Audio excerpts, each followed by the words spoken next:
Welcome to Marketing Planning, the unlearning and reinventing approach to driving growth.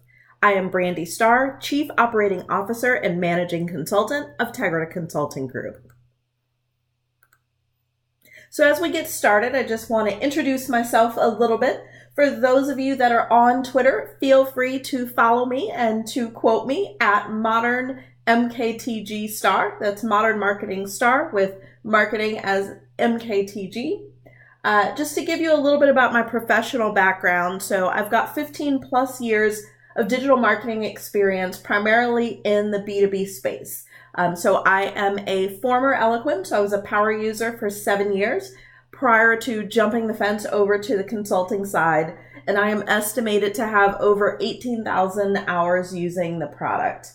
I'm a former Atlanta user group leader, a 5-time Oracle Eloquent Marquee finalist, and here are some of the lists of my key areas of expertise. What's really key about this slide is to help you understand that I have lived and breathed modern marketing before modern marketing was really a thing. At the beginning of my career, fax marketing was still one of my most effective marketing techniques. So today we're going to talk a lot about marketing planning and that approach. Before we jump into the content, I do just want to share a little bit about what Tegra Consulting Group does. We are a full-service marketing agency. So what that means is we focus both on the marketing technology and helping to support the Oracle Marketing Cloud products, as well as other products that plug into the Marketing Cloud. We can also help you with your campaign strategy, marketing planning and road mapping, which is what we're going to talk about today, lead management and sales alignment, data analytics, etc. So happy to talk to anyone that is interested about the ways that we can help your business to grow and help you to leverage marketing technology better. But in the meantime, let's jump in and talk about some planning. So I want to talk about old school planning versus new school planning. So, like I said, I've been in the marketing field for almost 20 years. And when I first started in marketing, things were very, very different. We planned different, our tactics were different, etc. So if we think about the old school marketing planning approach, at the beginning of the third quarter, the entire marketing organization would scramble to put together their marketing strategy and plans for the following year in order to secure budget. Those plans may or may not have made sense. They may or may not have been realistic. But after that point, you would spend 12 months executing against those plans, whether they made sense or not, whether they were right for the business. There was a lot of effort that went into marketing planning and being able to show what we were going to do to be able to drive revenue, to drive growth, and to show value from our different teams. Fast forward on over to the new school approach to marketing planning. Marketing plans are created quarterly and sometimes not at all. And the agility is one of those buzzwords that is really popular in this approach. Companies are trying to stay agile, and that agility is leading to the lack of planning. Every quarter seems to look different because marketers are so busy executing that they have little time for planning. It's a lot of, do a lot in this direction, and then we're going to pivot, and now we're going to do a whole lot going in this direction. However, we're never staying consistent, never really planning. So thinking about yourself, where do you fit? Are you more of an old school marketer where you're creating plans to justify budget and tend to stick to things longer, whether they're working or not? Or are you a new school marketing planner and you're just doing very little planning, trying to keep up? Sadly, neither of these things really works. We can't spend a ton of time planning and staying married to approaches and plans that no longer make sense, but we also can't afford to not plan. So what does the future of marketing planning look like? So this is one of those tweetable moments. So the future of marketing planning is a long-term but agile approach, allowing companies to fail fast in order to grow faster. And so I'll say that one more time. The future of marketing planning is a long-term but agile approach, allowing companies to fail fast in order to grow even faster. So it's really a combination of both the old school and the new school planning. It's long-term but agile. So what does that really mean? I'll give you an analogy that even includes a meme because memes are my absolute favorite. So if you've never used the Waze app, Waze is amazing. And if you don't get anything else out of this webinar, I would say to download Waze before the next time you get into traffic. So Waze is a crowdsourced traffic app. So data from other Waze users is used to determine the most optimal route. So Waze doesn't just stick to the main roads. Waze will venture through streets and neighborhoods that you never even knew existed. If traffic patterns change, Waze will immediately adjust your route to be the most optimal. And just when you start to feel and start to think like, where am I? Bam, you turn the corner and you hear you have arrived. And your destination is literally right there. So if we look here is one of my favorite memes. I recreated it to fit on my slide. But this is really showing, Apple Maps where they are looking at their, data around what is the most pleasant journey, 28 minutes. Google Maps is using all of their algorithms, to determine what's going to be the route with the best traffic conditions, 25 minutes. Waze, on the other hand, recognizes that there's traffic building up ahead and literally will say something like, turn left immediately, drive through this family's living room, we'll get you there in 17 minutes. And of course, I'm being facetious. Waze doesn't actually have you drive through someone's living room. But if you've ever used Waze, you do recognize that it will take you some crazy ways and it will have you turn down some streets that it doesn't seem like you should turn down. But the beauty of Waze is it is always looking at what is the best path. So although it is setting the course from the beginning, it's not like when you put in your destination that Waze is just kind of figuring it out turn by turn. When you put in your destination, Waze is going to show you the most optimal route at that time.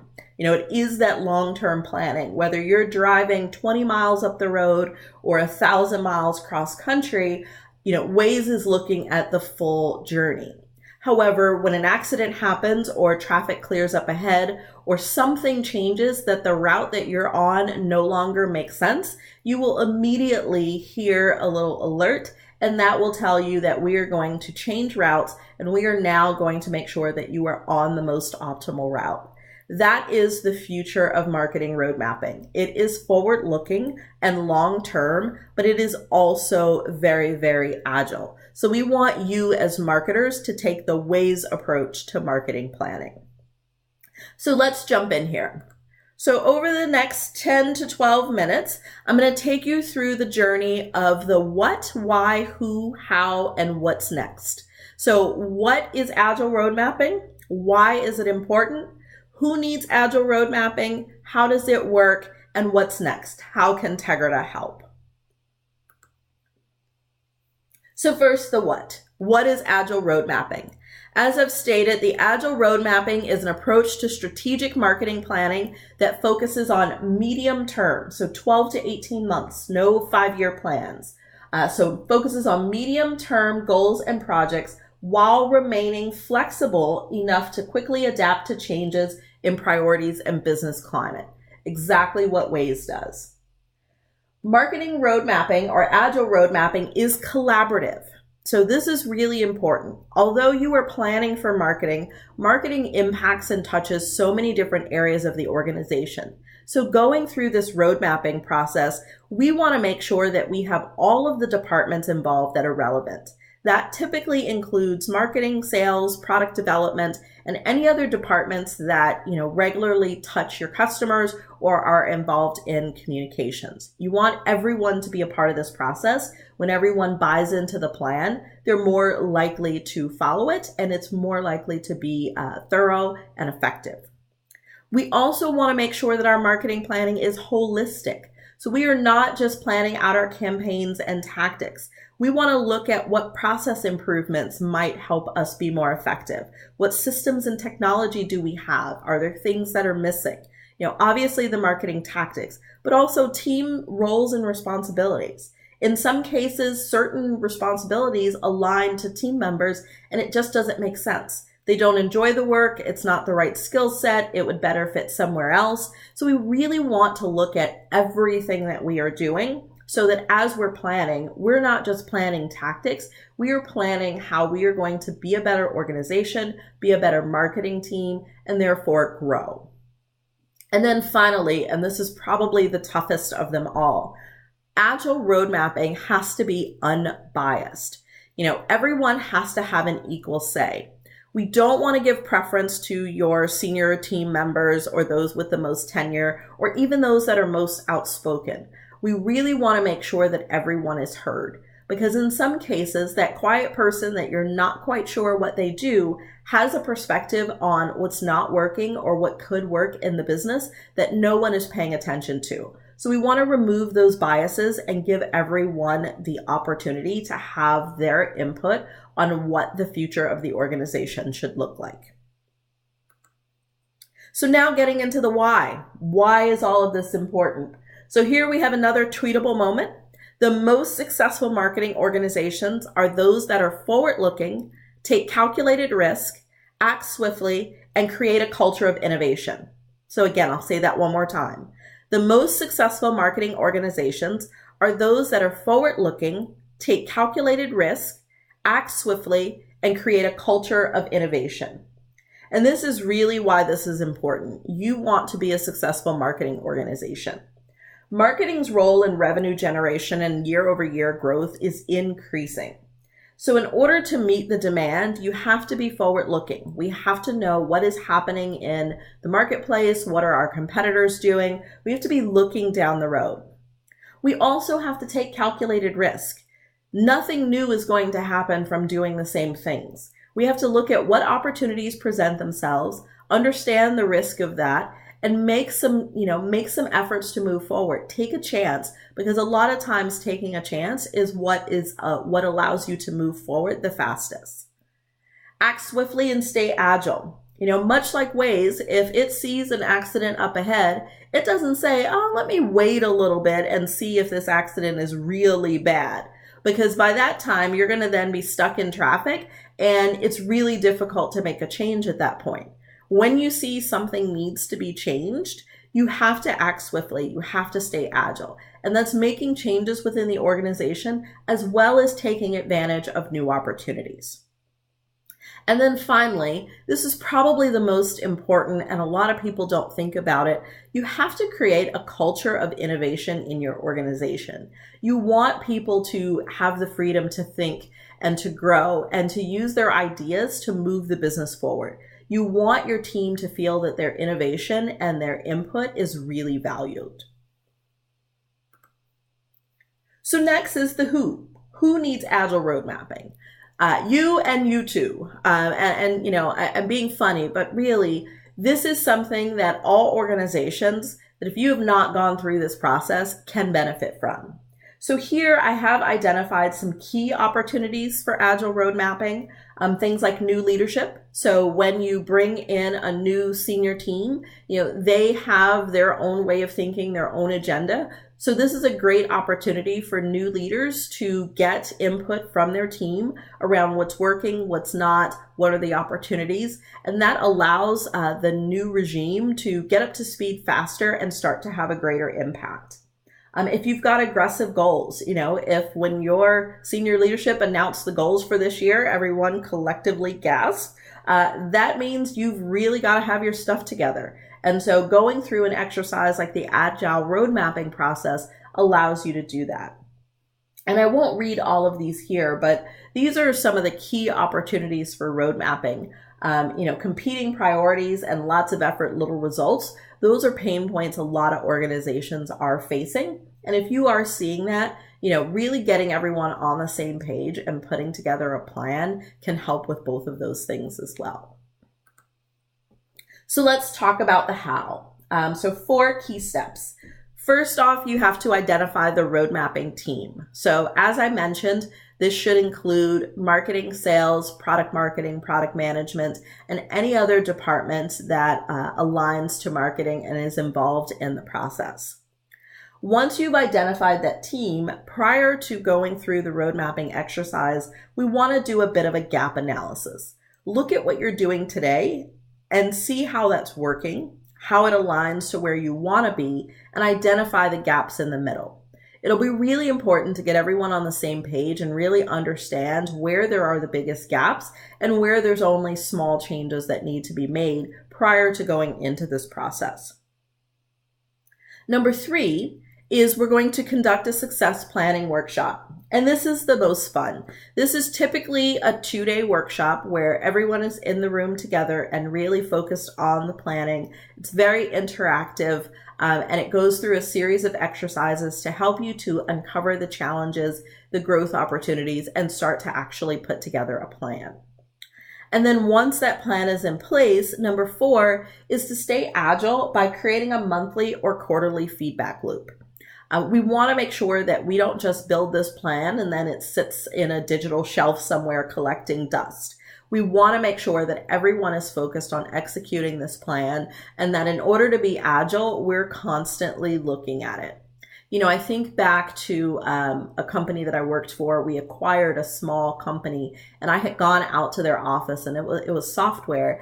And I thought it was super cool that their development roadmap was a series of strings and Post-it notes on the wall. So they had put some strings that made, separated things by month and by type of enhancement. And each thing that they wanted to add or change in the product had its own Post-it note. And so if something happened and, let's say there was a major issue and clients were complaining about something, but there was, new feature functionality that would improve that issue, you would see someone grab that Post-it note from further down the wall and move it up to the current month. And it was literally just that agile. Once you move the Post-it note, that's what their team was working on. And so that's really that feedback loop, is looking at what's on our plan, what are we working on? Does this still make sense? Has something else taken a higher priority? Do we need to shift things around? And I have an important note down here at the bottom. So you will need an objective third party to facilitate steps 2 through 4. So performing the gap analysis, conducting the workshop, and even in some cases facilitating the agile piece of this. And the key is it can be someone outside of your department. It needs to be someone that does not at all have a stake in the success of your team. Or it could be a trusted advisor like Tegrita. Total shameless plug. This is something I really enjoy helping clients through. But the key here is the reason why you need an objective third party is there are always emotions involved when it comes to change. Change is tough, and this exercise is going to uncover things that are not working. And the things that are not working, someone is going to have been accountable to that or involved in that.